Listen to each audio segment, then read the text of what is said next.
University ছেলেগুলোকে দেখেন, maximum মাদক দ্রব্যের সাথে জড়িত। আর যুবকদের একটা সমস্যা দেখবেন, ওই পর্নোগ্রাফি, ওই যে ব্লু ফিল্ম দেখে। যুবকদের ভিতর একটা চেতনা থাকে, ইমানি দীপ্তি থাকে, এই চেতনাটাকে নষ্ট করার তাদের দুইটা অস্ত্র ছিল। মানে ইসলামের শত্রুরা দুইটা অস্ত্র প্রয়োগ করেছে, সেটা হচ্ছে 1 নাম্বার মাদক, আর 2 নাম্বার হচ্ছে এই পর্নোগ্রাফি বা অশ্লীলতা।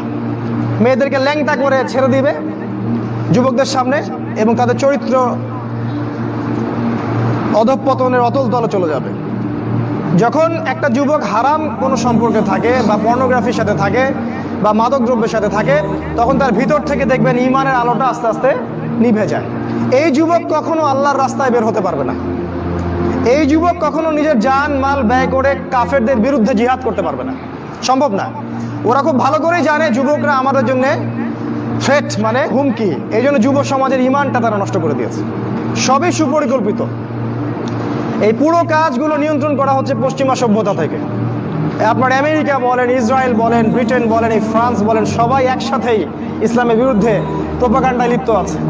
আর বিগত 100-200 বছর থেকে আমরা ঘুমাই আর হালুয়া রুটি খাই আর সেমাই খাই, আপোষে মারামারি করি, মসজিদ ভাগ করি, এই করি, এই আমাদের কাজ। আর এগুলোকে আমরা বড় জিহাদ মনে করি।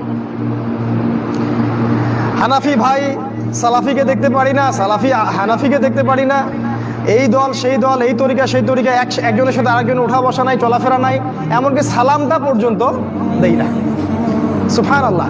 আমাদের নবীজি বলেছেন যে একজন ব্যক্তি জান্নাতে যেতে পারবে না যতক্ষণ না সে মুমিন হয়, আর ততক্ষণ একজন মুমিন হতে পারবে না যতক্ষণ একজন মুসলিম আরেকজন মুসলিমকে ভালো না বাসে। তিনি বলছেন, আমি কি তোমাদেরকে জানিয়ে দেব, আলা আদুল্লুকুম বিশাই, এমন কিছু তোমাদেরকে জানিয়ে দিব যেটার দ্বারা তোমরা একে অপরকে ভালোবাসতে পারবে? সাহাবীরা বললেন, জানিয়ে দিন ইয়া রাসূলুল্লাহ। তিনি বলেন, তোমরা সালামের প্রচার করো, খালি সালাম দাও, মানুষকে সালাম দাও। এই সালামটুকু দেন, ভাই ভাই মহব্বত হয়ে যাবে। নবীজি আরো বলেছেন, দেখেন আমাদের মাঝে কিন্তু মৌলিক বিষয়ে তেমন কোনো পার্থক্য নাই।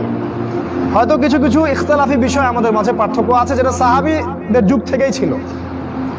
এর জন্য এই না যে আমাদেরকে আলাদা হয়ে যেতে হবে। তুমি এমন একটা ভাব পড়ে যে সে মুসলিমই না। দুঃখজনক, এগুলো দুঃখজনক। নবীজি বলেছেন, কিয়ামতের আগে এই উম্মাহ 73টা দলে বিভক্ত হয়ে যাবে। মানে 73 মানে শুধু 73 না, মানে অসংখ্য দলে বিভক্ত হয়ে যাবে। কুল্লুহুম ফিন্নার, তাদের প্রত্যেকটা দলই জাহান্নামে যাবে, ইল্লা মিল্লাতান ওয়াহিদা, একটা মাত্র দল ছাড়া। কিলা, বলা হলো, মান হিয়া ইয়া রাসূলুল্লাহ, ওই একটা মাত্র নাজাত প্রাপ্ত দল কারা হে আল্লাহ রাসূল সাল্লাল্লাহু আলাইহি ওয়াসাল্লাম? তিনি বলেন, মা আনা আলাইহি ওয়া আসহাবি, আমি যার উপরে আছি এবং আমার সাহাবীরা যার উপরে আছে। মানে আমাদের প্রতিটা কাজ যদি রাসূল এবং সাহাবীদের সাথে মিলে যায়, আলহামদুলিল্লাহ আপনি সেই দলের মধ্যেই আছেন। আপনি হয় গাইবান্ধায় থাকেন, আর রংপুরে থাকেন, আর বাংলাদেশে থাকেন, আর পাকিস্তানে থাকেন, এটা বড় কথা না। আপনার আদর্শ ঠিক আছে কিনা এটা বড় কথা। মুসলিম উম্মার এই বিভক্তি কিয়ামতের একটা আলামত। তিনি আরো বলেছেন সাল্লাল্লাহু আলাইহি ওয়াসাল্লাম, কিয়ামতের আগে সত্যবাদীকে বলা হবে মিথ্যাবাদী, আর মিথ্যাবাদীকে বলা হবে পরম সত্যবাদী।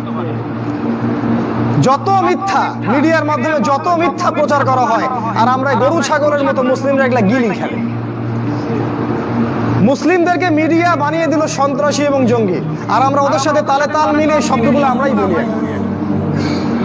ওরা সারা বিশ্বে লক্ষ লক্ষ মানুষকে মেরে ফেললো, আফগানিস্তানে, পাকিস্তানে, ইরাকে, ইরানে, এই যে মায়ানমারে, চায়নায়, সিরিয়ায়, ইয়েমেনে। ওরা কেউ জঙ্গি না, ওরা কেউ সন্ত্রাসী না। যখন মুসলিমরা বলে আমরা কোরআন এবং সুন্নাহর উপর থাকতে চাই, আমরা আল্লাহর বিধান বাস্তবায়ন করতে চাই, তখনই আমরা জঙ্গি আর সন্ত্রাসী হয়ে যাই। এই মিডিয়ার মধ্য দিয়ে সত্যকে মিথ্যা বানানো হয়েছে, আর মিথ্যাকে সত্য বানানো হয়েছে। পৃথিবীর সবচেয়ে ফাসেক, জালেম, মুনাফিক যে, তাকে বলা হচ্ছে মিডিয়া এটা পরম সত্যবাদী, মহাপুরুষ। অথচ জীবনে একত্র নামাজও সে কখনো পড়ে নাই। বাক স্বাধীনতার নামে আজকে রাসূল সাল্লাল্লাহু আলাইহি ওয়াসাল্লামের নামে কটূক্তি করা হচ্ছে, তাকে অপমান করা হচ্ছে, তার কার্টুন আঁকা হচ্ছে, আর আমরা মুসলিমরা বসে ঘরে বসে হালুয়া খাচ্ছি। আমরা কিছু বললেই এটা হয়ে যাচ্ছে আগ্রাসন, মৌলবাদী। আর ওরা এরকম হাজারটা কাজ করলেও এটা বাক স্বাধীনতা, মত প্রকাশের স্বাধীনতা। আসলে ভাই ইমান সেই জায়গায় আর নাই। মৃত্যু হলেই বুঝতে পারবেন যে কোন জায়গায় ইমান ছিল। আল্লাহ পাক বোঝার তৌফিক দান করুন। তিনি বলেছেন কিয়ামতের আগে আমানতদার ব্যক্তিকে বলা হবে খেয়ানতকারী, আর খেয়ানতকারী ব্যক্তিকে বলা হবে পরম আমানতদার। যারা সবচেয়ে বড় দুর্নীতিবাজ ওদেরকে বলা হবে মহাপুরুষ, খুব ভালো মানুষ, হাজী সাহেব। আর যারা বড় বড় আলেম ওলামা স্কলার তাদের অবস্থা দুই জায়গায় হবে, হয় মাটির তলে না হলে জেলখানায়।